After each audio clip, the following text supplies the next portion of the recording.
In today's video, I'm going to teach you how to set an IP address in Salesforce. This is an essential skill for managing network security and ensuring that your Salesforce environment remains secure from unauthorized access. We'll walk through the entire process step by step, making it simple and straightforward. Let's start by navigating to your Salesforce homepage. Once you're there, we're going to locate a section called Quick Settings. This panel is your go-to for all the initial setup options you might need. Click on it to proceed. After opening the Quick Settings, you'll see an option labeled Open Advanced Setup. Click on that.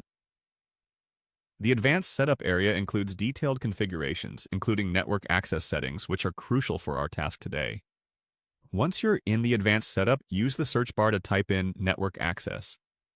This is going to help you quickly find the section we need without scrolling endlessly through various options. After you've typed that in, you should see Network Access appear in the results. Click on it to move forward. Now that you're in the Network Access section, look for a button that says New. Click this to start setting up a new IP range. This is where we're going to define the specific IP addresses that are allowed to access your Salesforce organization. Let's move on to inputting the start IP address. This is the first IP in the range of addresses you wish to allow. Enter it carefully to avoid any errors. Once that's done, you'll follow a similar process to input the end IP address. This establishes the boundary for your range, ensuring only desired devices within this span can access your Salesforce data. For added clarity and future reference, you might want to include a short description of this IP range.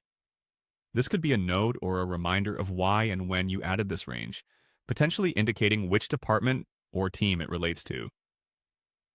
While adding a description isn't mandatory, it certainly aids in managing and reviewing your network access policies later on.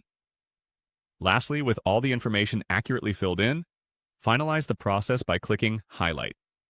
This confirms and saves the new range of IP addresses to your network settings. Now your Salesforce account will only permit access from the IP addresses within the specified range, significantly bolstering your security framework.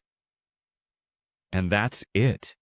We hope this tutorial has made setting an IP address in Salesforce easy to understand and implement.